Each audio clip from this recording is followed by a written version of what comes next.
Matagal nang ginagawa yan ng mga namatay. Hindi lang yan, mas marami pa. Nakakapagtaka, ano ba pinaggagawa niyo dyan sa bundok? Armado kayo. Pinagandyan niyo lang pangalan. Pinagaganda niyo lang. Ang totoo dyan, mga tulisan kayo. Mga tulisan. Pag nakababa ng bayan, kinatatakutan. Nananakot. Pag hindi nagustuhan yung mga pakikitungo sa inyo ng mga nasa baba, galit kayo. Patayin na. Kasi matagal nyo nang gawain yan. Kaya tanggapin na ninyo. Tanggapin na ninyo. Pag kayo umakyat dyan, unang labanan, pangalawa, tatlo, apat, nakalusot kayo. Sa ilang taon, 10 taon, matatsambahan din kayo. Mauubos kayo. Huwag nyo nang gawin niya umakyat. Wala naman kayong gagawin dyan sa bundok eh. Yung mga nanghihimok na umakyat kayo, sila pa unahin nyo. Kailangan pag umakyat kayo sa bundok, kasama sila. Pag bumaba sila, baba rin kayo. Katulad sa Pangilinan, umakyat ka rin. Raul, Risa, Castro, umakyat kayo. Pakilala nyo sa kanila na hindi nyo sila binubudol. Pinaakit nyo yung mga kabataan. Sobrang bata. O sino kumikita sa ginagawa nila? Mamundok sila, sino kumikita? Kayo. Kasi yung mga nasa bundok, sinusulatan niya yung mga politiko doon, mga mayayaman doon, na kailangan magbigay sila ng proteksyon. Pag hindi nagbigay, may mangyayaring hindi maganda. Siyempre, nasa bundok sila eh. Magbibigay sila. Ayan naman ang trabaho niyo. Manakot. Sisiraan ng gobyerno. Ang kakapal ng mga mukha niyo. Nagagalit pa kayo sa mga namatay. Talagang mamamatay yan. Imposible hindi mamatay yan. Nasa bundok eh. Nakikipaglabang ka eh. Alangan naman lagi kang tsamba. Kumisa-misa, ikaw din ang matsatsambahan. Paano yan? Natsambahan kayo. Talagang ganun.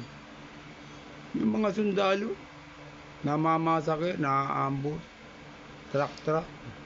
May nagreklamo ba? May nagrarally ba? Na inaambos sila ng mga rebelde?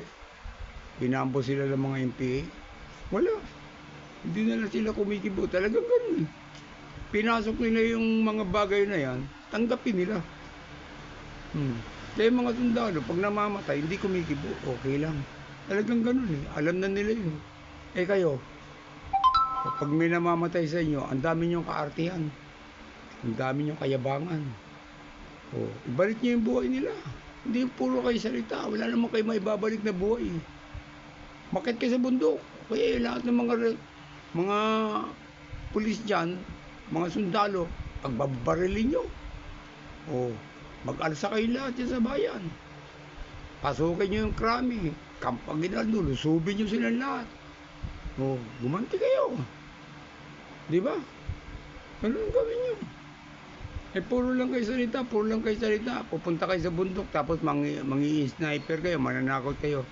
Ang tatakutin nyo, mga magsasaka. Alam nyo, sa bundok, sa mga taga-probinsya, takot na takot sila sa mga MPA. Kasi pag bumaba, lahat ng gusto nagagawa. Wala silang magawa. Pag nakasunadahan yung anak, lalaki o babae, akit sa bundok, hindi ka kikibo. Pag kumibo ka, tapos ka. Kaya, no choice ka eh. Sa bundok ka tumira eh. Sa probinsya ka tumira, wala kang magagawa. Pag napalapit ka sa lugar ng mga MPA, yari ka. Ito si Pangilinan. Makit ka sa bundok. Suportahan mo sila. Hindi yung payak-yak. Gawain nyo yan eh. Alam niyo na yan, hindi maganda yung gawain na yan. Ba't di pa senador ka na? Dapat sabihin mo sa kanila, tumigil na. Pinababayaan mo rin eh. Tapos ngayon, nagreklamo ka.